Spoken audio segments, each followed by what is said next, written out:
Good evening students. आज फिर से एक नए वीडियो के साथ विनर फिजिक्स क्लासेज आपको एक नया वीडियो प्रस्तुत करने जा रहा है, जिसमें कल के वीडियो में आपने देखा था कि समांतर प्लेट संधारित्र की धारिता का व्यंजक हम कैसे प्राप्त करते जिसका फार्मूला कल आपको निकलवाया गया था। आया था C बराबर KA epsilon not upon D, जो कि ये समांतर प्लेट संधारित्र की धारिता का व्यंजक था। और मैंने कल आपको ये भी बताया था कि ये वाला क्वेश्चन लगभग हर वर्ष, ये वाला डेरिवेशन आपका हर वर्ष यूपी बोर्ड में पूछा गया है, और उम्मीद यहाँ तक ये भी है कि इस वर्ष भी आपका ये पेपर में आने वाला है। आप लोग इस डेरिवेशन को अगर नहीं देखे हैं तो द विनर फिजिक्स क्लासेस के नाम से यूट्यूब पर सर्च करेंगे, आपको चैनल मिलेगा, उसमें आपको वीडियो मिल जाएगा, देख लीजिएगा। आइए एक इसी से रिलेटेड सवाल हम आपको लगाते हैं। सवाल क्या है, ध्यान देना बेटा। 2019 में और 2023 में पूछा गया सवाल है। क्या है सवाल? दोनों सेम टू सेम सवाल है, देखिएगा ध्यान से। एक आपका दो प्लेट दी हुई हैं जो आपस में जुड़ी हुई हैं इस तरीके से, जिनके बीच की दूरी जो है बेटा, जिनके बीच की दूरियां, दोनों के बीच की दूरियां समान हैं। इसकी वैल्यू D दे रखी है। इसका जो एरिया बेटा दे रखा है, इस वाले फिगर का जो एरिया दे रखा है वो A/3 है। इस वाले का एरिया दे रखा है 2A/3, और आपसे कह रहा है कि अगर इन दोनों प्लेटों की वैद्युत जो आपके चालकता गुणांक हैं, परावैद्युतांक जो है वो K1 और K2 हैं, तो कह रहा है इन दोनों की तुल्य धारिता आपको बतानी है। तो तुल्य धारिता बेटा देखो, यहाँ पर आपके ये दोनों की दोनों प्लेटें जो जुड़ी हुई हैं वो समांतर क्रम में जुड़ी हुई हैं, और दोनों की दोनों प्लेटें समांतर क्रम में जुड़ी हैं। तो पहले हम क्या करें, दोनों के हम निकालने क्या, दोनों के लिए हम पहले निकालेंगे क्या, धारिताएं उनकी अलग अलग निकालेंगे। एरिया दिया है, दूरी दे रखी है, परावर्तांक दे रखे हैं। तो अगर पहली प्लेट के निकालेंगे C1 बराबर K1A एप्सिलॉन नॉट अपॉन में आ जाएगी D। चाहो तो लिख सकते हो C1 बराबर K1A एप्सिलॉन नॉट, और ये वाला 3 नीचे भेज दो तो 3D आ जाएगा। ये पहली प्लेट की धारिता आ गई। प्रथम प्लेट की धारिता, प्रथम प्लेट की धारिता, ये पहला क्वेश्चन आपका है। अब अगर दूसरे प्लेट की धारिता निकालते हो, दूसरे प्लेट की धारिता अगर आप निकालते हो तो ध्यान देना, C2 बराबर क्या आएगा, K2 2A/3 epsilon not upon में आ जाएगा D। तो यहां से C2 बेटा निकालोगे तो K2 2A epsilon not upon में 3D आ जाएगा। हमने पहले ही बता दिया था कि ये दोनों समांतर क्रम में जुड़ी हुई हैं, तो इन दोनों की तुल्य धारिता निकाल दो। क्या निकाल दें? तुल्य धारिता। तुल्य धारिता समांतर क्रम में होती क्या है? समांतर क्रम में अगर निकालोगे तो C बराबर होता है C1 प्लस C2। तो C1 की वैल्यू बेटा क्या है, K1A एप्सिलॉन नॉट अपॉन में 3D, और इसका है K2 2A epsilon not upon 3D। ठीक है, चाहे तो हम यहां से कॉमन ले सकते हैं क्या, A epsilon not upon 3D, A epsilon not upon 3D, A epsilon not upon 3D common ले लिया, तो यहां बचा क्या, K1 और यहां पर बच गया 2K2। यानी तुल्य धारिता आपकी इन दोनों प्लेटों की तुल्य धारिता आ गई A epsilon not upon 3D upon into K1 plus 2K2। ये आपका 2019 का बोर्ड में आया हुआ क्वेश्चन है बेटा। क्या था? अगर दो प्लेटें चित्रानुसार जुड़ी हुई हैं, उनके बीच की दूरी क्या है? स्मॉल डी है। अगर दो प्लेटें चित्रानुसार जुड़ी हैं, उनके बीच की दूरी क्या है? स्मॉल डी है। और कह रहा है कि अगर उनके एरिया इसका a/3 इसका 2a/3 है, तो कह रहा इन दोनों की तुल्य धारिता का मान बताओ। तो तुल्य धारिता के लिए हमने क्या किया? पहली प्लेट की धारिता निकाल ली C1 और दूसरे प्लेट की धारिता निकाल ली C2। तो C1 बराबर KA epsilon not upon D और यहाँ C2 बराबर KA epsilon not upon D रखा। तो C1 की वैल्यू आ गई K1A epsilon not upon 3D और C2 की वैल्यू आ गई K2A epsilon not upon 3D। चूंकि ये समांतर क्रम में जुड़े हुए थे, तो क्या करेंगे? C बराबर C1 प्लस C2 लगा दिया और A epsilon not upon 3D common ले लिया, तो आपका K1 प्लस 2K2 आ गया। ये आपका एक 2019 का क्वेश्चन था। आइए अब इसके आगे नया क्वेश्चन क्या है, इसे नोट कर लेना। नोट करके इसको रेज करते हैं। और दूसरा क्वेश्चन क्या कह रहा था, ध्यान देना, जो 2023 में पूछा गया। बच्चे कई बच्चे कह रहे थे सर इसको जरूर बताइए। थोड़ा देखने में डिफिकल्ट लगता है, लेकिन है वो भी बहुत इजी बेटा। देखिए क्या है वो क्वेश्चन। वो क्वेश्चन आपका 2023 का है और 3 नंबर में पूछा गया है। और इसी फार्मूले पर जो आपका बोर्ड पर फार्मूला लिखा है क्या, C बराबर KA epsilon not upon 3D, इसी फार्मूले पर लगने वाला सवाल है। 2023 बोर्ड में पूछा गया है आपसे। क्या है सवाल, ध्यान देंगे। कह रहा है चित्रानुसार दो प्लेटें जुड़ी हुई हैं। चित्रानुसार दो प्लेटें जुड़ी हुई हैं इस तरीके से। ये फिगर बना हुआ है आपका। चित्रानुसार दो प्लेटें जुड़ी हुई हैं जिनके बीच की दूरियां D1 और D2 हैं, जिनके परावर्तांक K1 और K2 हैं। दोनों के एरिया बेटा समान दे रखे हैं। तो देखो वो वाला समांतर क्रम का सवाल था, ये श्रेणी क्रम का सवाल है। बस इतना डिफरेंस है दोनों में। 19 में भी आया था, 23 में भी आया, 23 में ये पूछा गया। तो अब क्या करेंगे? पहले पहली प्लेट की धारिता निकाल लो। प्रथम प्लेट की धारिता, प्रथम प्लेट की धारिता, तो C1 बराबर बेटा क्या आएगा? K1A एप्सिलॉन नॉट अपॉन में आएगा D1। ठीक। द्वितीय प्लेट की धारिता, द्वितीय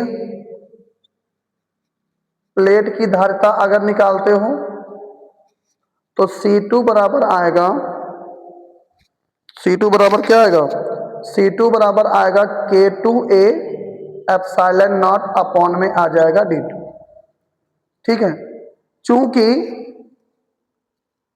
चूंकि संयोजन जो आपका है ना, चूंकि संयोजन श्रेणी क्रम में है,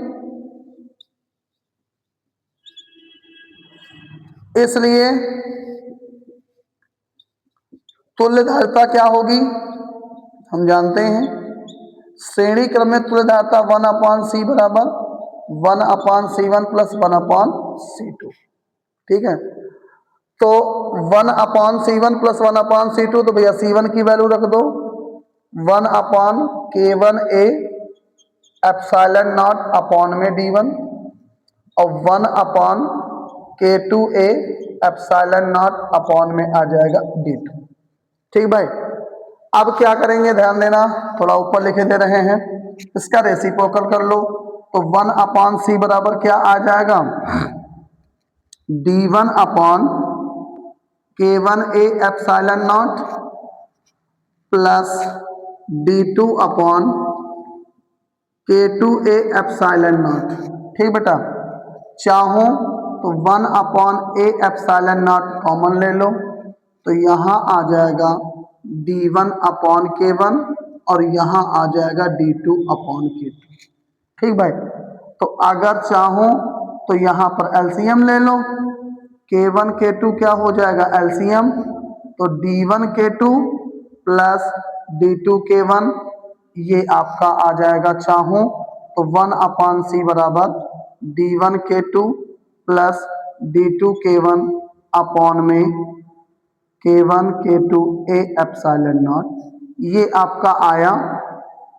इसे और सही करने के लिए इसका रेसिप्रोकल कर देंगे, तो C बराबर आ जाएगा K1 K2 A epsilon not upon D1 K1 plus D2 K2। ठीक, ये दोनों सवाल आपके एक 19 में पूछा गया था बेटा और एक पूछा गया था आपका 23 में। तो 19 वाला सवाल जो था, जो 2019 में आया था, वह था समांतर क्रम का, और जो 2023 में आया था वह था श्रेणी संयोजन का। दोनों की तुल्यधारताएं आपके सामने हैं। कल का डेरिवेशन आपने किया था, जो कल किया था वो आपका क्वेश्चन अलग था, जो आज किया है ये क्वेश्चन आपका कल के डेरिवेशन पर ही आधारित आपके दोनों क्वेश्चन थे। अगर नहीं समझ में आए तो आप फिर से देख लीजिए। ये दोनों आपके जुड़े हुए हैं श्रेणी क्रम में, इनका परावर्तांक K1, इसका परावर्तांक K2, इनकी बीच की दूरियां D1, इसके बीच की दूरी D2। तो C1 बराबर पहली प्लेट के लिए निकाली तो K1 A epsilon not upon D1 आ गया, C2 बराबर K2 A epsilon not upon D2 आ गया। तुल्यधारता 1/C बराबर 1/C1 प्लस 1/C2 कर दिया और सॉल्व कर दिया। ठीक बच्चा, ये दो क्वेश्चन लगा लीजिए। और एक बच्चे ने भी कल व्हाट्सएप पर क्वेश्चन डाला था, कहा था सर इसका आंसर बता दीजिएगा, तो वो क्वेश्चंस भी हम आपको करा दे रहे हैं।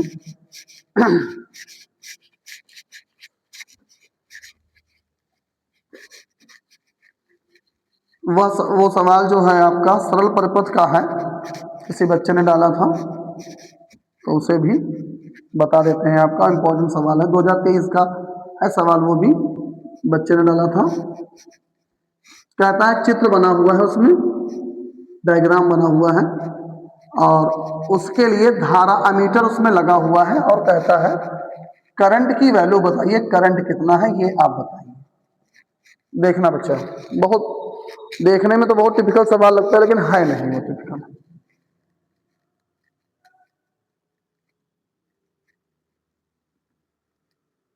व्हीट स्टोन पर आधारित सवाल है ये।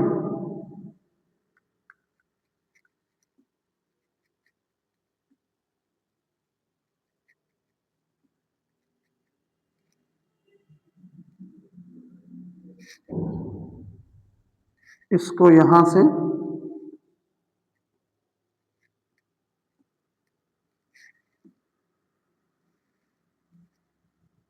60 वोल्ट की बैटरी से जोड़ा गया है। यहां पर रेजिस्टेंसेस दे रखे हैं 20 ओम, 20 ओम और 20 ओम। यहां नीचे भी आपके दे रखे हैं 20 ओम, 20 ओम और 20 ओम। इनके बीच में यहां पर रेजिस्टेंसेस दे रखे हैं 10 ओम के, और यहां पर भी एक रेजिस्टेंस लगा हुआ है 10 ओम का। ठीक, ये लगे हुए हैं। अगर देखा जाए तो ये क्वेश्चन आपका जो आया है, बच्चे ने भेजा था तो मैंने देखा कि व्हीट स्टोन पर आधारित सवाल है, और उसने पूछा, इससे पहले एक सवाल इसने पूछा था व्हीट स्टोन के संतुलन की स्थिति बताइए। तो संतुलन की स्थिति है, तो अगर इसको व्हीट स्टोन से रिलेटेड करें क्वेश्चन को, तो यहाँ पर देखिए इनका ये आपका व्हीट स्टोन से तो बन रहा और एक ये व्हीट स्टोन से तो बन रहा, यानी जो 10 ओम का ये रेजिस्टेंस लगा है और ये जो 10 ओम का रेजिस्टेंस लगा है, इन दोनों का कोई काम नहीं, इनमें करंट जाएगी ही नहीं। अगर हम इस फिगर को मिटा के नया फिगर बनाने का प्रयास करें तो कुछ फिगर हमारा इस तरीके का बनेगा जाकर।